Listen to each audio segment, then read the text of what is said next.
Saya sangat bersyukur. Saya ganti lagi. Sangat bersyukur, senang sekali diajak oleh Bapak Gembala kekasih kita ya untuk dapat membagikan firman Tuhan. Ini adalah yang ketiga di sini ya. Saya soalnya punya agenda, sudah ada template-nya ya. Kalau yang pertama ini, kedua ini ya. Kalau yang ketiga atau saya boleh ulangi kembali, yang saya mau bicarakan adalah mengenai Kristus. Kristus dengan tema yang sama, jalan menuju kesempurnaan. Apa itu jalan menuju kesempurnaan? Itu adalah Kristus. Mari kita buka sekarang dalam Kolose pasalnya yang kedua, ayat kedua sampai 4. Kolose pasal 2 ayat 2 sampai 4. Nah, ini sudah ada di depan. Kolose pasal 2 ayat 2 sampai 4. Supaya hati mereka terhibur dan mereka bersatu dalam kasih, sehingga mereka memperoleh segala kekayaan dan keyakinan dan pengertian. Jadi ada artinya hati mereka terhibur dengan apa? Terhibur dengan bersatu di dalam kasih. Jemaat kekasih Tuhan atau gereja, perkumpulan orang-orang kudus akan terhibur bila satu dengan yang lain hidup di dalam kasih, sehingga mereka memperoleh segala kekayaan, nomor satu, dan kedua keyakinan, semakin yakin siapa Tuhan, dan ketiga pengertian akan Dia, dan yang terakhir yaitu mengenal rahasia Allah, yaitu Kristus.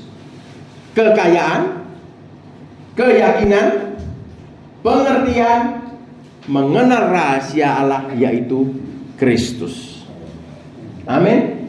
Kalau kita lihat di dalam 7 roh Tuhan, yang pertama roh Tuhan, yang kedua roh hikmat dan pengertian, yang kedua adalah roh konsultasi dan kekuatan, yang ketiga atau yang ke-6 dan ke-7, roh Tuhan yang ke-6 dan ke-7 adalah roh pengetahuan akan Tuhan dan takut akan Tuhan. Itu yang terakhir. Jadi di dalam 7 roh Tuhan, yang pertama roh Tuhan itu sendiri, kedua adalah roh hikmat dan pengertian, itu 2 dan 3, 4 dan 5 itu konseling dan kekuatan, 6 dan 7 itu adalah pengertian akan Tuhan dan takut akan Tuhan. Rupanya nomor 3 kita lihat kekayaan, keyakinan, dan pengertian.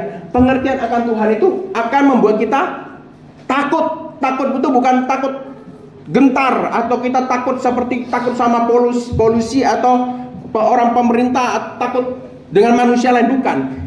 Arti takut ini adalah sesuatu yang kita kagumi, ya. Takut akan Tuhan itu sama dengan mengenal rahasia Allah, yaitu Kristus. Lanjut yang ketiga, ayat ketiganya. Sebab di dalam Dialah tersembunyi segala harta, hikmat, dan pengetahuan. Wow. Ya. Saya baca lagi. Sebab di dalam Dialah, di dalam apa? Di dalam Kristus tersembunyi dengan segala harta, hikmat, dan pengetahuan. Jadi di dalam diri manusia ini, ketika seseorang itu sudah menerima Tuhan Yesus, setelah dia menerima Tuhan Yesus, dia menerima roh Kristus, dan itu masuk di dalam hidup manusia, itu masuk di dalam perut. Yang terjadi adalah segala hikmat dan pengetahuan ada di dalam manusia itu. Dan saya menemukan ketika kita berbahasa roh, itu sesuatu harta yang Tuhan simpan di dalam diri kita, di dalam hati kita, itu seperti peti karung. Ketika kita berbahasa roh itu terbuka dan itu dikeluarkan oleh Tuhan, karena di dalam firman-Nya dicatat, yang bisa mengetahui segala isi daripada sesuatu itu adalah roh itu sendiri. Dan kita tidak dapat berdoa, tetapi Roh Kudus itu membantu kita untuk berdoa. Berdoa apa? Berdoa yang ini hikmat dan pengetahuan. Apa isinya hikmat dan pengetahuan, hikmat dan pengetahuan itu adalah isinya visi dan misi yang khusus untuk hidup kita. Apa yang Anda doakan dalam bahasa roh tidak mungkin sama dengan apa yang saya doakan dalam bahasa roh. Karena misi dan visi kita saja itu adalah berbeda. Mungkin ada satu yang dipakai menjadi hidung sebagai penciuman, ada satu yang dipakai sebagai tangan, ada satu yang dipakai sebagai kaki, ada satu yang dipakai sebagai telinga. Maka setiap orang kudus, setiap murid Kristus mempunyai visi dan misi yang berbeda. Nah, ketika kita berbahasa roh, itu menguatkan segala visi dan misi yang Tuhan sudah simpan sebelum kita lahir. Dia sudah simpan itu visi dan misi di dalam roh kita. Roh Kudus itu dimasukkan dalam hidup kita. Karena kita ini baik suci, tubuh ini baik suci. Ketika kita berdoa dalam bahasa roh, itu dibuka, petinya dibuka, itu dikeluarkan. Makanya rajin-rajinlah bahasa roh. Lupa, tapi kan ada yang bilang katanya nggak boleh berbahasa roh di gereja. Jangan sesat. Tulisannya adalah kalau ada satu orang yang belum percaya, semua berbahasa roh bersama-sama akan dipikir aneh. Tetapi Paulus juga mengatakan, janganlah engkau melarang orang untuk berbahasa roh. Berdoalah setiap waktu. Nggak mungkin kita bisa ngejahit sama berdoa setiap waktu ya. Bisa tangannya masuk kena jarum ya. Bisa marah-marah sama Tuhan. Nanti Tuhan tuh aneh. Saya baca Alkitab apa disuruh berdoa sama tanganku dulu bolong kena jarum. Nah ya. Karena itu Roh Kudus diberikan untuk kita untuk mengungkapkan bahasa roh, mengeluarkan rahasia, yaitu hikmat dan pengetahuan yang khusus untuk hidup kita ini masing-masing. Jadi hikmat Pak Gembala kekasih kita dengan hikmat saya berbeda, karena panggilan kita berbeda. Begitu pula dengan pengetahuannya berbeda. Kita lanjutkan ayat selanjutnya, ayat 4. Hal ini kukatakan supaya jangan ada yang memperdayakan kamu dengan kata-kata yang indah. Berapa banyak gereja yang sudah mengkhotbahi jemaatnya, tidak mengajarkan tentang Kristus. Berapa banyak gereja yang berani membuka tentang rahasia, yaitu Kristus Yesus. Yesus sebelum disalib bukan dipanggil sebagai Kristus Yesus, tetapi dipanggil sebagai Yesus Kristus. Sama ketika saya kuliah, saya mau kuliah kedokteran, saya tetap menjadi seorang pahadi yang sekolah kedokteran. Misalnya mengambil teologi bagian kedokteran. Tetapi apakah Pak Hadi sudah menjadi dokter Hadi bagian teologi? Belum, karena kamu masih kuliah. Begitu pula begitu Yesus sebelum naik ke kayu salib, dia dipanggil sebagai Yesus Kristus. Tetapi kita lihat ketika dia sudah naik ke kayu salib, kita lihat segala surat Paulus mengatakan Kristus Yesus. Seperti dokter Hadi, karena sudah selesai kuliah mendapatkan titel yaitu Kristus. Jadi Kristus kita tahu ada sebuah titel, dan titel itu diberikan cuma-cuma untuk orang yang mau menerima dia, bahwa kita adalah Kristus kecil itu sendiri. Makanya kita disebut sebagai tubuh Kristus. Kalau misalnya kita sebagai orang manusia melihat kepalanya manusia, badannya kayak monyet, mau nggak? Nggak mau. Kenapa? Nggak cocok. Kalau misalnya kepala manusia, tangannya manusia, badan ke bawah kayak ikan, namanya putih duyung, mau nggak? Nggak mau. Walaupun ada yang mau, yaitu karena udah kerasukan iblis. Pasti mau mereka. Ada yang mau jadi serigala, ya kan, sampai merubah mukanya jadi serigala. Ada yang mau jadi kelawar, mau jadi Dracula, pura-pura minum darah, dan terserah. Karena perbuatan kekejian daripada iblis itu seperti itu. Tetapi manusia normal tidak mau. Dia pasti mau tubuh manusia sesuai dengan kepalanya. Begitu pula kalau kita menganggap Yesus sebagai Kristus, maka kita sebagai tubuhnya harus sama dengan dia. Kalau tidak, maka kita tidak bisa dipersatukan antara kepala dan tubuhnya. Bahkan kita tidak bisa masuk dalam tubuh Kristus, karena kita tidak sama unsurnya dengan Kristus. Oleh karena itu, jangan ada yang memperdayakan kamu dengan kata-kata yang indah. Jadi khotbah zaman sekarang itu adalah berbau melenceng, sesuatu yang keluar jalur dari rencana Allah pada semulanya, membuat manusia itu menjadi seorang Kristus. Makanya khotbah itu saya tidak suka dikatakan Pak Hadi khotbah ya. Enggak, saya tidak pernah khotbah, saya berfirman. Karena menurut saya khotbah itu adalah menuturi Artinya khotbah menurut saya adalah mengajari etika hidup, sosialisism maksud saya. Contohnya ya, saya pernah misalnya ada seorang anak kecil diajak ke rumah temannya, ya setelah diajak ke rumah temannya disuguhi makan sama mamanya. Setelah disuguhi makan sama anaknya sama temannya ini, sambil makan sambil diomongin, "Dek, kamu ya jangan nakal-nakal. Di sekolah harus baik-baik ya. Terus kalau ngelewatin orang tua yang sopan ya, matur nuwun ya. Kita jadi orang harus jadi anak yang baik ya, nanti biar kamu besar jadi orang yang sukses ya, jadi orang yang sopan yang baik." Nah setelah anak ini pulang udah kenyang, dia pulang ke rumah. Setelah pulang ke rumah ditanyain sama kakaknya yang di rumah, "Loh Dek, tadi kamu diajak sama temanmu ke rumahnya, dia ngapain?" "Oh tadi saya diajak ke rumah temanku itu mangan karo dikotbahi." Dikotbahi, "Oh jangan jadi anak nakal yo, sing baik." Khotbah adalah berbau sosialisme, etika hidup, bagaimana cara hidup yang sopan dan baik. Dan khotbah bukan bagian daripada hidup kekristenan. Kita sebagai orang Kristen harus mau belajar firman, belajar sesuatu yang membuat kita semakin dewasa secara rohani, bukan secara jasmani. Mari kita buka. Jadi intinya, hal ini kuatkan kepadamu supaya jangan ada yang memperdaya kamu dengan kata-kata yang indah. Apa itu? Selalu dalam hidup ini kita harus selalu fokus kepada Kristus, karena Kristus adalah tujuan dari penciptaan. Apakah itu Kristus? Artinya Kristus itu adalah diurapi. Sebenarnya artinya Kristus itu adalah diurapi.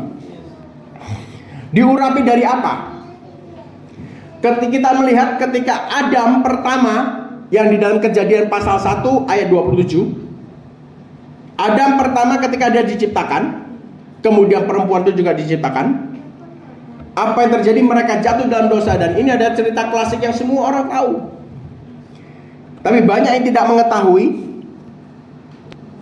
Ketika Adam pertama memakan buah, Adam pertama ya memakan buah, yang terjadi adalah ketika dia memakan buah pengetahuan yang baik dan jahat, karena diberi oleh istrinya, maka masuklah namanya hukum dosa dan maut.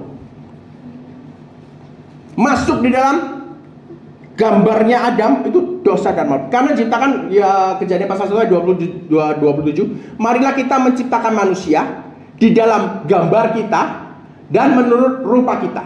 Berarti waktu itu kalau Tuhan datang ke cermin, Tuhan bercermin, ketika Tuhan melihat cermin itu, di dalam cermin itu terlihatlah Adam. Adam adalah gambaran Tuhan itu sendiri. Betul? Nah, kalau saya cermin, masa saya ngeliatnya, loh kok beda ya, kok bukan Hadi ya, kan bingung ya. Ini jangan-jangan portal atau gimana ya, apa ditipu daya nih cerminnya. Enggak, setiap kita bercermin pasti melihat diri kita sendiri. Jadi waktu Tuhan bercermin, dia melihat Adam. Marilah kita menciptakan manusia di dalam gambar kita dan menurut rupa kita. Tetapi gambar itu rusak. Semua sudah mengetahui gambar itu rusak. Tapi poin yang Anda mungkin belum mengetahui, rusaknya seberapa. Gambar yang sudah rusak itu adalah patron dalam hidup kita, patron untuk kita hidup. Makanya anak kecil nggak usah diajari berbohong, dia pasti pintar berbohong. Anak kecil tidak usah diajarin untuk merebut barang orang lain, untuk belajar egois, dia pasti sudah bisa egois. Anak kecil tidak perlu untuk diajari untuk kalau minta sesuatu nangis, nggak usah. Dia sudah bisa melakukan semua itu. Mengapa? Karena setiap manusia yang lahir harus melewati Adam pertama. Setiap manusia yang lahir harus melewati Adam pertama, yaitu gambar yang rusak itu tadi, gambar yang beroperasional di dalam hukum, dosa, dan maut. Semua orang sudah jatuh dari kemuliaan Allah. Itu maksudnya, semua orang masuk di dalam hukum dosa. Artinya dosa cuma satu, menjauhi Allah. Itu artinya dosa. Artinya dosa cuma menjauhi Allah. Jadi setiap orang yang berdosa, akhirnya dari akibat berdosa itu dia mati level 1, kemudian dia lakukan dosa level 2, dia mati level 2, kemudian dia lakukan lagi dosa level 3, dia mati level 3. Kemudian dia lakukan lagi pembohongan, kemudian dia mati dalam dirinya, kemudian dia mulai melakukan penipuan, kemudian mati lagi dalam dirinya sesuatu itu, kemudian dia melakukan tipu muslihat, kemudian mati lagi sesuatu dalam hidupnya, kemudian dia melakukan hipnotisme, membohongi orang lain, kemudian dia merusak hidupnya lebih dalam lagi, kemudian dia kembali lagi mulai menipu para perempuan-perempuan, dia mulai hidup yang tidak benar, mati lagi bagian dari hidupnya. Semakin hari semakin berdosa lebih banyak, semakin jauh dari Tuhan lebih banyak, maka kematiannya akan semakin bertambah. Makanya jangan heran kalau setiap orang yang praktis hukum sihir, semua yang praktek penyembahan berhala, penyembahan iblis, pasti suka warna gelap, pasti mereka suka tengkorak, pasti mereka suka sayap yang kayak kelelawar, semua yang gelap-gelap dia pasti suka. Mengapa? Karena sifatnya adalah menjauhi Tuhan, menjauhi terang, suka kepada kegelapan. Sesuatu yang berbau kematian, tengkorak, busuk, sesuatu seperti belatung dia suka. Karena memang unsurnya dari sana, hidup di dalam hukum dosa dan maut itu sendiri. Lalu Kristus datang menerangi segala kegelapan dalam hati manusia itu. Dengan kasihnya begitu besar, dia datang dan menerangi hidup manusia yang jahat, dan memberikan suatu hukum yang baru, yaitu hukum roh dan kehidupan. Jadi lawannya dosa adalah roh, lawannya maut adalah kehidupan. Setiap orang yang hidup di dalam Kristus, dia akan berhenti, bukan menjauhi dosa, berhenti berbuat dosa, mendatangi terang, dan dia semakin hidup. Orang yang dekat dengan Tuhan, kulitnya berhenti menjadi keriput. Orang yang dekat dengan Tuhan, penyakit gak akan mau datang, bakteri itu tidak bisa datang, virus akan mental. Kenapa? Karena ada kehidupan yang keluar dari hatinya, penyembahannya sejati kepada Tuhan. Itulah artinya hukum roh dan kehidupan. Sesuatu jauh yang lebih tinggi yang mungkin kita belum tahu. Ada sesuatu yang jauh lebih tinggi dari dunia ini. Sebuah operasional, sebuah kuasa, sebuah hukum roh dan kehidupan. Bagaimanakah cara yang mendapatkan roh dan kehidupan? Satu-satunya cara adalah hanya menyatu dengan Tuhan. Ketika kita menyatu dengan Adam pertama, kita akan melawan dosa. Saya kan orang Kristen, gak boleh ini, gak boleh nonton, gak boleh bohong. Saya kan orang Kristen. Karena Anda mau melakukan hukum dosa, tidak mau melakukan hukum dosa, tetapi dengan kekuatanmu. Tetapi ketika engkau berhenti menyatu dengan Adam pertama, tetapi menyatu dengan Adam kedua, yaitu Yesus sebagai Adam kedua, Kristus Yesus, bukan Yesus Kristus, tetapi Kristus Yesus, Anda hidup di dalam roh dan kehidupan. Apabila kalau engkau sudah memulai di dalam roh, apabila roh itu sudah ada di dalam kamu, baiklah engkau juga berjalan dengan roh itu sendiri. Jadi yang diperlukan bukan hanya roh itu di dalam dirimu, tetapi engkau juga berjalan dengan Roh Kudus itu. Itulah yang dikatakan bahwa Henok berjalan dengan Allah. Itulah yang dikatakan Musa berjalan dengan Allah. Itu yang dikatakan Elia berbincang-bincang dengan Allah. Itu yang dikatakan Abraham adalah teman Allah, berjalan bersama Roh Kudus. Dan Roh Kudus adalah simbolnya api. Di mana-mana Roh Kudus selalu dikatakan sebagai api. Ketika Yesus keluar dari air, merpati berbentuk api turun. Ketika murid-muridnya menerima hari Pentakosta, turunlah lidah-lidah api.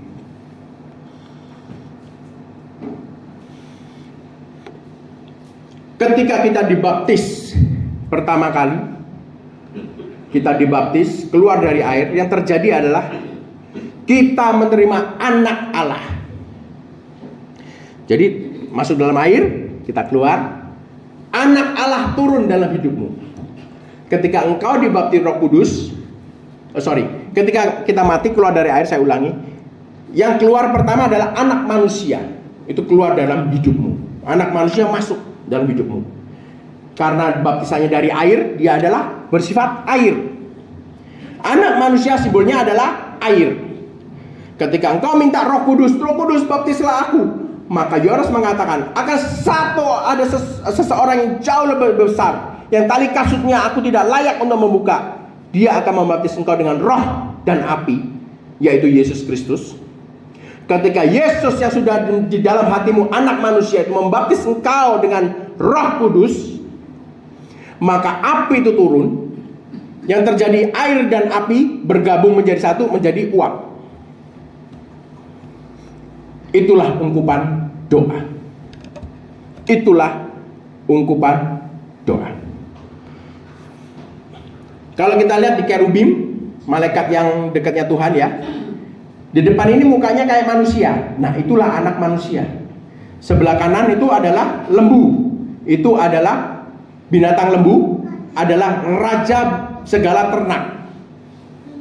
Sebelah kiri adalah singa, raja segala binatang buas. Belakang elang, raja segala binatang di udara. Karena firman Tuhan dikatakan, biarkanlah mereka taklukkanlah binatang di air, taklukkanlah binatang di udara, taklukkanlah binatang buas, binatang ternak, dan segala yang ada di atas muka bumi. Ular, lucunya, waktu Tuhan datang dan mengutuk ular, Tuhan mengatakan begini, terkutuklah engkau di dalam segala binatang buas, turun derajat dia. Setelah itu Tuhan mengatakan, terkutuklah juga engkau di atas segala binatang ternak, turun lagi.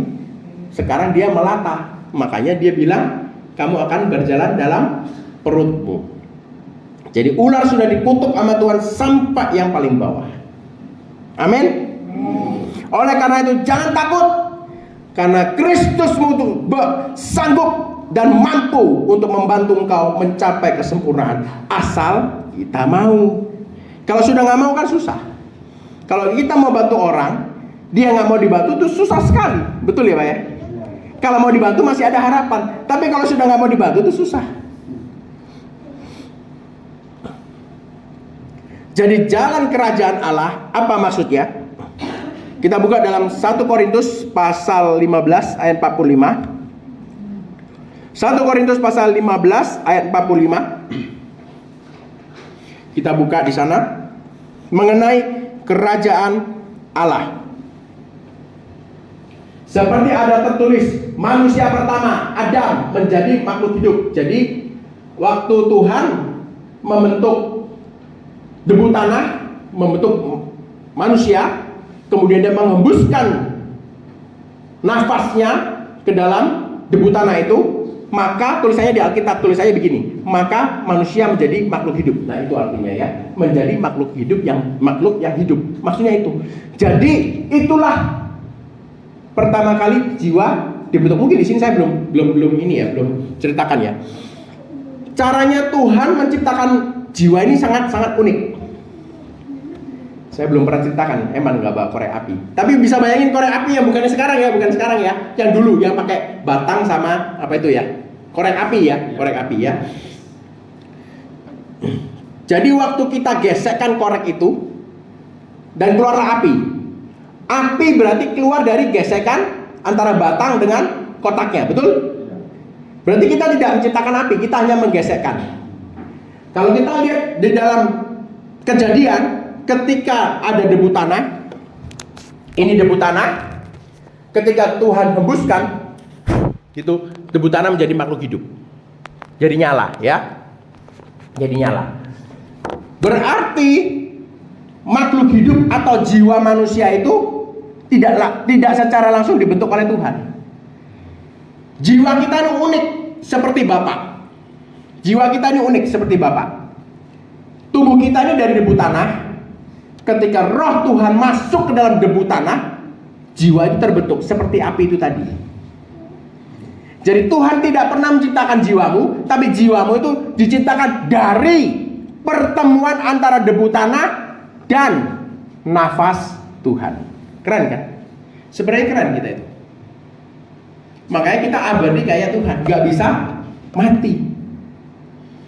Jiwa kita ini begitu unik, ada dengan sendirinya dari campur tangan nafas Tuhan dan debu tanah. Di dalam neraka, orang yang masuk neraka, di sana banyak kesaksian bahwa mereka masih harus bernafas. Nah, itu anehnya. Udah nggak punya tubuh, tapi kok masih perlu nafas. Rupanya banyak sekali kesaksian mereka masih perlu nafas.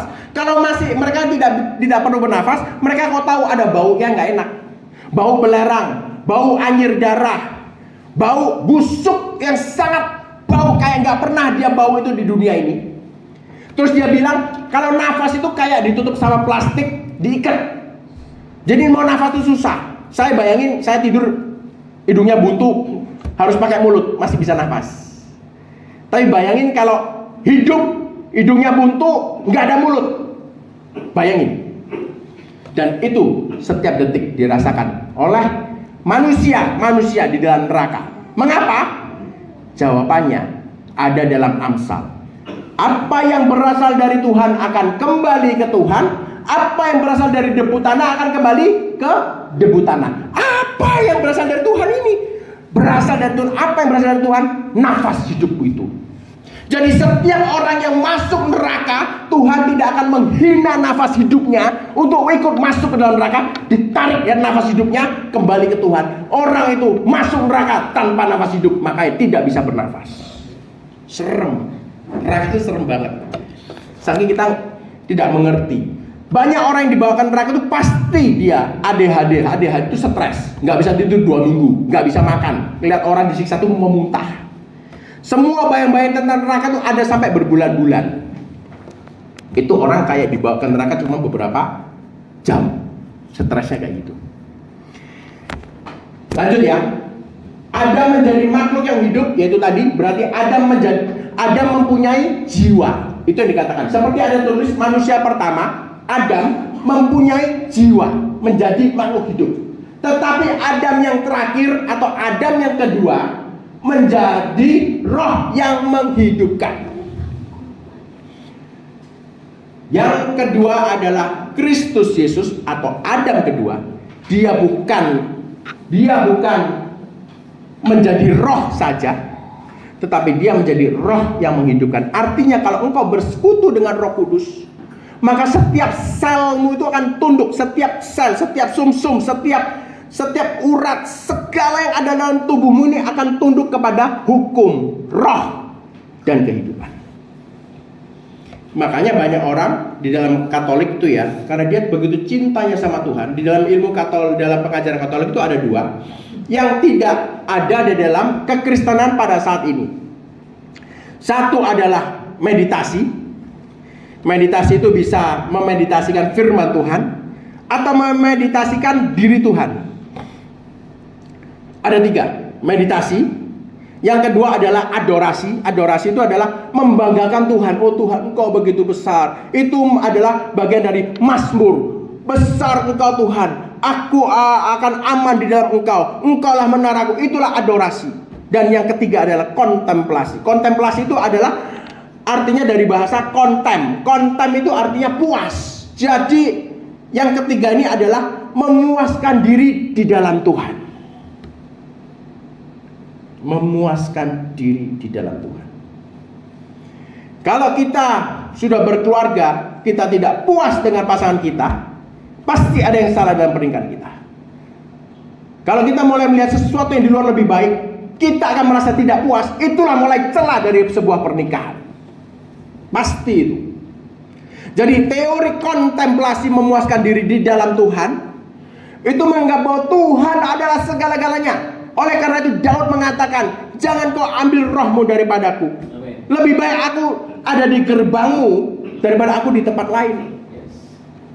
Itu artinya adalah dia puas terhadap hadirat Tuhan, bahkan puas terhadap Tuhan itu sendiri. Tuhan menciptakan sebuah pernikahan dalam hidup ini, di mana laki perempuan harus tidur bersama, ya kan? Betul ya, tidur bersama, jangan bisa ranjang ya, laki perempuan ya, suami istri. Mereka hidup bersama. Itu hanyalah ada sebuah gambaran bagaimana kita harus mempunyai hubungan yang erat dengan Roh Kudus. Artinya pernikahan itu bahasa Inggrisnya apa? Married, betul ya? Semua tahu ya? Kamu sudah married belum? Ya, itu kan zaman sekarang gitu ya Pak Gembala ya, Sabu Gembala ya. Zaman sekarang kan, kamu married? Ya kan gitu katanya. Aku belum. Walau umur piro belum married kan gitu ya. Gak mungkin kamu nikah, ya, kan tersinggung kalau nikah dia kasar, kesannya kasar. Kalau married kan lebih kesannya kayak casual, kayak santai gitu. Kamu married? Nah, kalau kamu nikah, jomblo aja. Nah, menghina. Kalau bilang nikah, jomblo itu menghina. Tapi kalau married belum, nah cepat married itu lebih keren ya, lebih halus lah bahasanya, tidak menyinggung perasaan siapa-siapa ya. Arti kata menikah atau married itu apa? Kalau ibu-ibu di sini yang pinter masak, pasti tahu ya. Nggak usah angkat tangan. Nanti dilihat Pak Gembala disuruh buat masakan nanti minggu depan ya. Setiap ibu-ibu, bapak-bapak juga kalau masak, apalagi masak semur, kalau dagingnya nggak dikasih bumbu, bakal dimarahi sama yang makan nggak? Pasti dimarahin. Opo sepol, gak enak dagingmu wis atas, gak rasane kan gitu ya. Setiap dagingnya mau dimasak harus dibumbuni, dimarinasikan. Artinya apa? Daging dan bumbunya dikawinkan, dijadikan satu, dimarinasikan, dimeritkan, disatukan sampai tubuhmu nih, jiwamu nih meresapi Roh Kudus, bersatu, meresap dengan Roh Kudus, masuk dalam pernikahan ilahi engkau dan Roh Kudus. Jadi ketika engkau diam, engkau bisa langsung melihat wajahnya yang tersenyum. Engkau nggak perlu lagu yang enak, lagunya pokoknya harus nangis, pokoknya harus penyembahannya kayaknya apa. Hari ini gak ngangkat yo, WL gak enak yo, lagunya gak pas kabeh, gak cocok aku lagunya ini gak pas. Terus gak harus tepuk tangan, pokoknya garing penyembahannya. Gak akan seperti itu. Karena engkau dengan Allahmu, dengan Roh Kudusmu akan sudah menyatu. Engkau gak perlu lagu yang enak, karena engkau sudah terbuahi, engkau sudah puas dengan dirinya. Itulah artinya sebuah kehidupan yang sejati. Itulah anugerah yang paling besar, jauh lebih besar dari segala yang dunia tawarkan, yaitu penyatuan engkau dan Tuhanmu. Jadi bagaimanakah caranya kita semua dipimpin untuk masuk dalam kerajaan Allah? Kita tahu semuanya ya, kera itu pasti masuk dalam kerajaan binatang. Nggak mungkin kera dimasukkan dalam kerajaan tumbuh-tumbuhan, itu nggak mungkin. Pasti yang masukin aneh. Begitu pula melati itu nggak mungkin dalam kerajaan manusia. Pasti dia masuk dalam kerajaan tumbuh-tumbuhan. Begitu pula kalau kita mau dimasukkan dalam kerajaan Allah, maka kita pun sudah harus siap dibentuk oleh Roh Kudus sampai menjadi ilah itu sendiri, menjadi satu dengan ilah, supaya kita nanti naik bersama-sama dengan Allah masuk dalam kerajaannya. Tetapi barang siapa yang tidak mau bersatu, tetapi dia masih punya anugerah Allah seperti jerami dan ilalang yang dibakar, dia masuk kerajaan surga. Karena di dalam setelah dunia ini akan terjadi banyak tingkapan-tingkapan kedekatan kita dengan Tuhan. Bukan Tuhan yang tidak mau mendekat kepada kita, bukan Tuhan pilih kasih. Ingat, waktu Adam berdosa, dia tahu dia dosa. Yang ngejauhin itu Tuhan apa Adam? Adam. Dia pakai pohon ara, dia sembunyi. Ayo cepet Tuhan masuk, Tuhan datang. Tuhan datang, dia sembunyi. Tapi keren loh, kita nggak bisa kan dengar jejaknya kakinya Tuhan. Mereka bisa, mereka keren loh Masihan ya. Bisa mendengar jejak kaki Tuhan, itu keren. Tuhan datang dan mereka menjauh dari Tuhan. Begitu pula bukan Tuhan nggak sayang sama kita waktu kita sudah meninggal nanti, tetapi sifat kita itulah yang membuat kita tidak berani dekat kepada hadirat Tuhan. Maka ada tingkapan, apakah engkau adalah jerami? Apakah engkau hanyalah ilalang? Apakah engkau adalah tembaga? Apakah engkau sudah berhikmat seperti perak? Atau apakah engkau sudah murni dan bercahaya seperti emas? Semua ada tingkatannya. Maka dari itu saya mendorong kepada kita semua untuk terus belajar masuk ke dalam dirimu, Karena Tuhan, sekali lagi saya ingatkan, tidak ada di atap-atap gereja. Tuhan bukan ada di awan-awan sana, tetapi bait sucimu sudah menjadi habitasinya Tuhan itu sendiri. Habitasinya Tuhan itu sendiri. Habitatnya Tuhan. Jadi waktu Raja Herodes dengan bait suci yang Tuhan Yesus pergi di dalam bait suci Herodes, ketika Yesus sudah mati dan dia mengatakan sudah selesai, maka hati bapak itu terkoyak saking sakitnya dia harus berpisah dengan anaknya itu, sehingga dia memanifestasikan tirai ruang kudus dan ruang maha kudus. Tirai yang memisahkan itu dirobek dari atas ke bawah oleh Bapa. Ruang kudus ada tirai, ruang maha kudus. Jadi setiap orang dalam ruang kudus tidak dapat melihat apa yang ada dalam ruang maha kudus. Ketika itu dirobek, yang terjadi adalah hadirat Tuhan tidak lagi di bait suci, dia keluar dari bait suci. Loh Pak, tapi tabur perjanjian kan nggak ada di bait suci Herodes, betul. Tabur perjanjian waktu itu ada di bawah salib Yesus.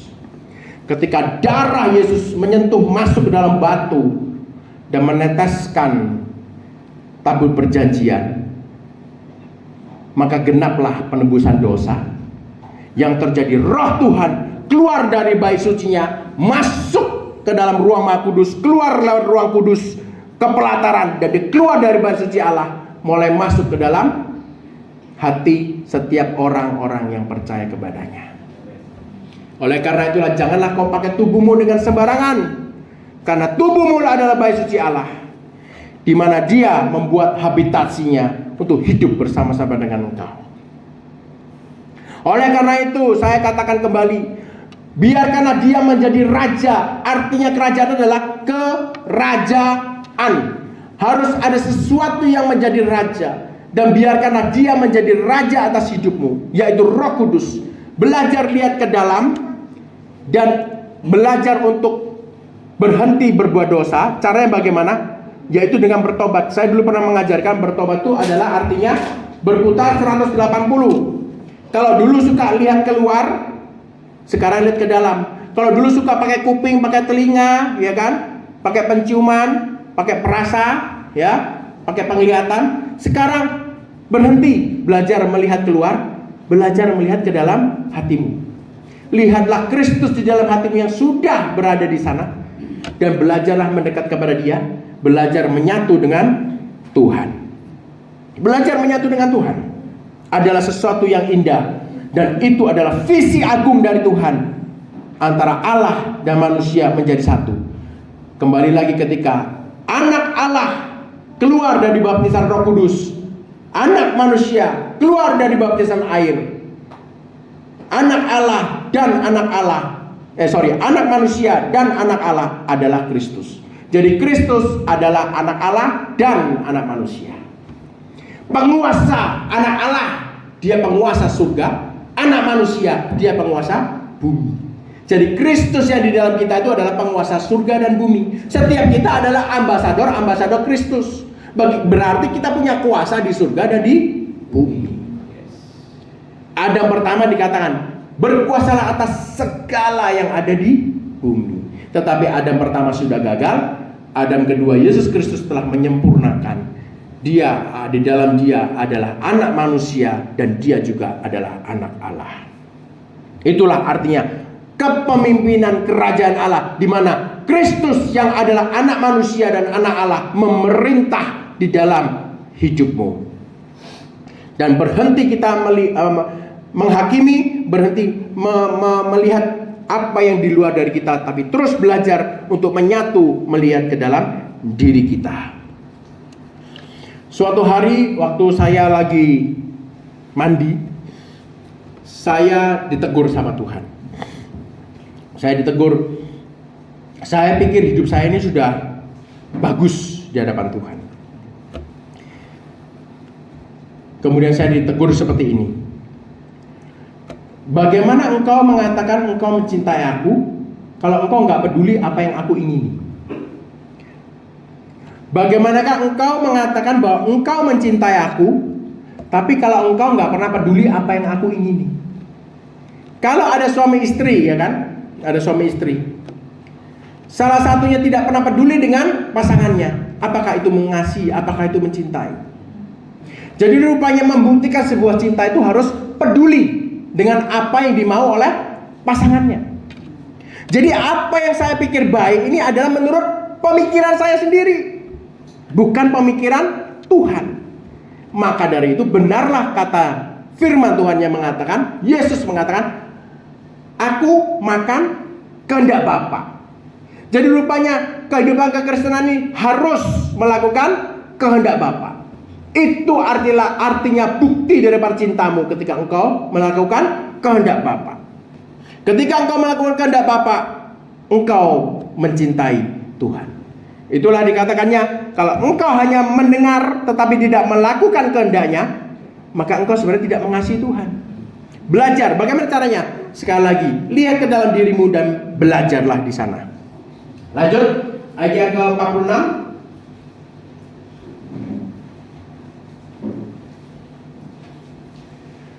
Tetapi yang mula-mula datang bukanlah yang rohania, yaitu Adam pertama tadi, yang dosa, tetapi yang alamiah. Ya, alamiah ya, dia berbau debu tanah. Kemudian barulah datang yang rohania. Lanjut.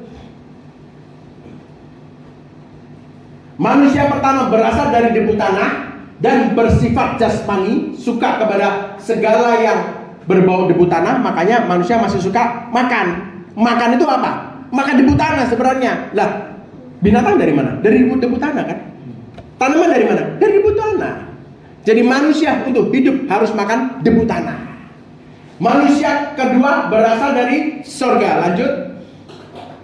Makhluk-makhluk alamiah sama dengan dia yang berasal dari debu tanah, dan makhluk-makhluk surgawi yang sama dengan dia yang berasal dari surga. Lanjut sampai 50. Sama seperti kita telah memakai rupa dari alamiah. Nah, rupa ini adalah gambar ya. Kita sudah pernah pakai rupa yang dari tubuh debu tanah ini. Demikian pula kita belum berarti akan memakai rupa yang dari surgawi. Lanjut.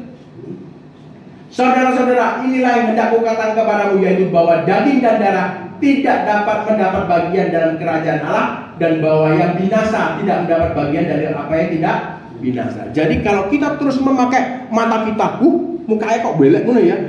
Wih, suaranya nyaring, gak enak, perih. Kok pengen gak enak? Datang ke rumah orang, bau ya. Kayaknya nggak punya duit ini, rumahnya bau ini, ya kan? Terus mari itu diajak pergi ke sebuah gedung. Waduh, ini kayak perusahaannya mau bangkrut ini, panas gak ada AC nih, ya kan gitu. Jadi kalau kita terus memakai apa yang di luar, debu tanah ya, pakai telinga, pakai mulut, pakai hidung, pakai perasa ya kan, pakai mata, terus menghakimi, sampai kapan engkau akan berhenti berdosa? Jadi rupanya dosa itu adalah sesuatu ketika engkau tidak melihat ke dalam tetapi terus melihat keluar. Itulah dosa. Gampang. Dosa adalah ketika engkau terus melihat keluar, menghakimi melalui mata, melalui telinga, melalui lidahmu, terus menghakimi, gosip, engkau terus berdosa. Dan engkau terus memakai Adam pertama, yaitu gambar hukum dosa dan maut. Dan itu akan semakin parah. Yang tadinya gosip, sekarang mulai buat cerita, ya kan? Udah buat cerita biar tambah seru, kayak kecap, kayak Royco, biar tambah seru kan, biar yang denger lebih seksama gitu ya. Sungguhan tak? Loh, wis punya anak? Belum kawin loh, kok punya anak? Nah, dikasih bumbu lagi. Loh iya, aku ketok di hotel. Terus itu kalian kasih bumbu sampai sedep ya. Ditambah dosa terus. Karena memang dosa tidak bisa diberhentikan. Hukum dosa ini akan terus terpakai kalau kita terus memakai Adam pertama melihat keluar. Tetapi ketika kita berhenti melihat Adam pertama dan mulai melihat Adam kedua yang di dalam diri kita, maka kita berhenti berdosa, melihat Roh Kudus dan memperoleh kehidupan. Ketika kita berhenti melihat keluar, mulai melihat ke dalam Roh Kudus, maka kita memakai hukum kehidupan.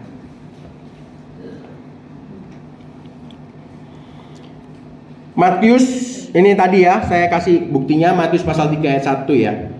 Oh bukan, ini yang salah kemarin. Bukan, tak usah. Nah, tolong ditampilkan slide-nya aja. Ini adalah, karena ini yang udah yang ketiga kali saya kesini, jadi saya ajarkan sesuatu yang agak dalam. Oke, kita buka yang tadi slide yang saya kasih. Tadi saya udah kirim slide Pak ya. Oke. Saya belum kasih. Oh, no, belum. Ya udah, enggak apa-apa, enggak usah. Enggak apa-apa. Kalau gitu enggak apa-apa. Jadi gini. Cara saya menyembah Tuhan biasanya. Kita semua tahu bahwa jiwa itu ada di tengah. Jiwa itu ada di tengah. Kita lihat ambil kanan dan kiri ya. Kalau kita memakai yang kanan, itu ke arah tubuh, kita anggap itu ke arah jasmani. Kalau kita lihat ke kiri, itu ke arah rohani. Tolong dibayangkan itu dulu ya. Sekali saya ulangi, bayangkan jiwa itu di tengah, seperti Bapak ya. Jiwa itu seperti Bapak. Bayangkan Bapak Putra Roh Kudus, jiwa itu di tengah, Bapak. Kalau di Bapak itu juga ada dua. Kalau dia ke bagian jasmani, itu Tuhan Yesus. Tapi kalau dia bagian rohani, dia Roh Kudus. Makanya Yesus bilang, aku akan meminta Bapa mengirimkan Roh Kudus untuk menyertai engkau, tapi dalam dunia roh. Tapi untuk Yesus, patronnya kita dalam dunia fisik ini. Jadi Bapa pun juga punya manifestasinya dua. Satu dalam debu tanah, yaitu Yesus Kristus. Yang dua adalah Roh Kudus dalam alam spiritual. Oke, saya ulangi, berarti jiwa ada di tengah. Terus kalau dia ke kanan, ke arah jasmani, itu ada namanya pikiran. Betul ya, kita punya pikiran ya. Mari ini mau makan apa ya? Udah lapar, mau makan apa ya? Jadi Anda misalnya mau makan lontong mie, misalkan, ya saya nggak bawa lontong mie tapi, misalkan kita mau makan lontong mie, ya kan? Berarti kita punya kehendak makan lontong mie. Betul? Punya kehendak makan lontong mie dalam pikiran kita yang diolah oleh otak kita.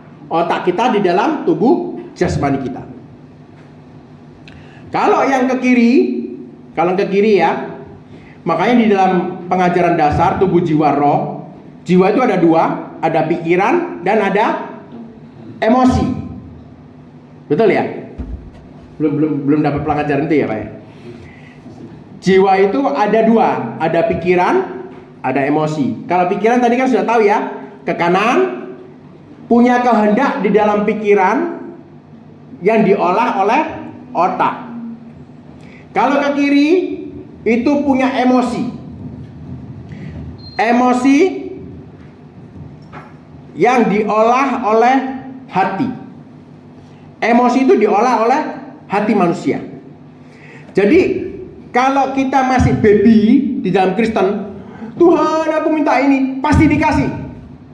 Karena masih baby. Ya. Kita masih bisa komunikasi dengan Tuhan. Tetapi kalau untuk kita yang udah di atas 3-5 tahun Kristen, ya kan? Sudah 3-5 tahun Kristen, Tuhan udah nganggap kita baby. Biasanya doa nggak akan langsung dijawab. Mengapa? Karena Tuhan sudah tidak menganggap kita baby. Berarti Tuhan sudah tidak mau komunikasi dengan kita. Terus gimana Pak? Putus hubungan? Enggak. Tuhan mengajak lebih dewasa lagi. Tuhan mengajak union, penyatuan. Union itu penyatuan. Jadi kalau nukasi itu adalah pakai mulut, ya, pikiran dengan pikiran. Tapi kalau union itulah hati dengan hati. Karena Tuhan mau kita semakin dewasa, mengetahui apa isi hatinya, sehingga kita dapat melakukan kehendaknya. Jadi kalau kita berdoa, belajar pikiran ini ditundukkan. Lihat ke dalam hatimu, lihatlah ke dalam Roh Kudusmu, dan berdoalah dengan emosimu. Cara gimana? Tanya Roh Kudus. Karena ini nggak bisa dijelasin, cuma bisa dilogikakan, diperincikan. Saya ulangi. Kalau biasanya saya berdoa, saya akan diam, kemudian saya akan menundukkan pikiran saya, mengosongkan, bukan dikosongkan, makanya difokuskan, diarahkan ke hati. Dan belajar melihat Tuhan. Cara gimana? Kan saya sudah kasih kuncinya ya. di dalam nomor 4. Nomor 5. Nomor 4. Diberkatilah mereka yang suci hatinya. Oh, nomor 5 itu. Diberkatilah mereka yang suci hatinya karena mereka akan melihat Allah. Matius pasal 5. Jadi kalau dengan suci hati kita yang sudah dikasih oleh Tuhan Yesus, kita bisa melihat Allah sebenarnya. Jadi fokus, lihat ke dalam hatimu. Di sana ada Roh Kudus. Kalian belajar menyatu dengan Roh Kudus di dalam hatimu. Belajar fokus dengan Adam kedua atau Yesus Kristus. Itu cara satu-satunya menyembah. Cuman itu caranya. Masuk ke dalam dirimu sendiri, menyembah tanda kutip patung Yesus, yaitu Adam kedua. Bentuknya bukan patung sebenarnya. Dia sebagai roh yang hidup. Dia adalah Yesus pencipta. Tetapi tanda kutip saya katakan patung sebagai gambar yang boleh kita sembah. Karena kenapa? Karena orang-orang yang praktek black magic, orang-orang praktek segala ilmu sihir dan ilmu yang gelap, ilmu-ilmu kejahatan, percaya tidak percaya, tidak ada yang bisa sukses kalau mereka lihat keluar. Semua mereka yang praktek ilmu jahat pasti lihat ke dalam. Mereka pasti belajar samedi, belajar reiki, belajar segala macam, yoga dan segala macam. Hanya tujuannya melihat ke dalam, menyatu dengan Adam pertama yang tadi yang jahat itu. Sehingga dari Adam pertama itu keluarlah segala hati yang jahat dan perbuatannya. Tetapi kita tidak boleh, karena Yesus sudah mengalahkan Adam pertama. Seperti Satan yang jatuh dari surga ke bumi, seperti halilintar, seperti petir. Dia sudah berkuasa dalam hatimu sebagai raja. Adam pertama sudah digeser dan dia menjadi raja atas hatimu. Oleh karena itu mulailah belajar melihat ke dalam dirimu, bertemu dengan Adam yang kedua, supaya kita dapat beroperasional dalam hukum roh dan kehidupan. Saya rasa cukup, supaya tidak terlalu panjang. Terakhir kita buka dalam Ibrani ayat 12, 25 dan 29 sebagai ayat yang terakhir.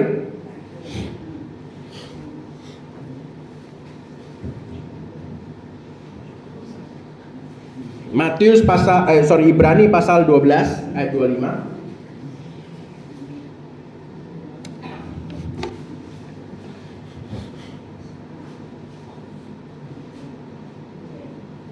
Matius pasal yang 20, Ibrani pasal 12, Ibrani pasal 12 ayat 25 ini ya. Jagalah supaya kamu jangan menolak Dia yang berfirman, sebab jikalau mereka yang menolak Dia yang menyampaikan firman Allah di bumi, tidak luput apalagi kita jika kita berpaling dari Dia yang berbicara dari surga. Lanjut. Waktu itu suaranya menggoncangkan bumi, tetapi sekarang Dia memberikan janji. Satu kali lagi aku akan menggoncangkan bukan hanya bumi saja, melainkan langit juga. Terus sampai 29. Ungkapan satu kali lagi menunjukkan kepada perubahan pada apa yang dapat digoncangkan, karena ia dijadikan supaya tinggal tetap apa yang tidak tergoncangkan. Jadi karena kita menerima kerajaan tidak tergoncangkan, marilah kita mengucap syukur dan beribadah kepada Allah menurut cara yang berkenan kepadanya dengan hormat dan takut. Terakhir, sebab Allah kita adalah api yang menghanguskan. Jadi api ini menghanguskan dosa kita, perbuatan jelek yang ada pikiran, perbuatan jelek yang di dalam hati. Kalau saya buka korek, ceklek gitu ya, apinya itu bukan menghanguskan, apinya itu berdansa. Oh iya, apinya dansa. Api yang menghanguskan itu kalau Anda ke restoran Cina, apinya kalau dibuat bot, nah itu apinya bot. Nah, itu Anda lempar tisu itu ya, lempar 1 detik hangus, dimakan sama apinya. Kalau misalnya api yang berdansa tadi, tisunya dibakar paling 3-4 detik baru habis. Tapi kalau api yang menghanguskan, Anda lempar tisu 1 detik habis. Ada yang mengajarkan, ini cuman sebagai tips, saya undang untuk para tim musisi, hanya tips aja ya. Kalau kita udah tahu bahwa api Tuhan itu adalah api yang menghanguskan, Dan kemudian kita lihat di dalam tahtanya itu ada serafim. Berarti sebenarnya Tuhan itu panas banget. Ada yang ngomong bahwa surga itu sebenarnya lebih panas dari neraka. Karena di neraka itu apinya masih berdansa. Loh, betul kan? Kalau Tuhan di surga sebagai yang berdiri di tengah dan dia adalah api yang menghanguskan tadi, berarti api neraka sama api surga panas yang mana? Tetapi kenapa orang-orang masuk surga nggak kebakar? Karena sudah dibakar di bumi. Karena dagingnya sudah menjadi kemenyan yang harum di atas muka Tuhan. Dan dia sudah mencium segala pertobatan-pertobatan kita. Berapa banyak daripada kita yang sungguh-sungguh mau berubah dan menjadi alat yang berharga untuk dia. Berapa banyak dari kita? Mari kita renungkan kembali sama-sama.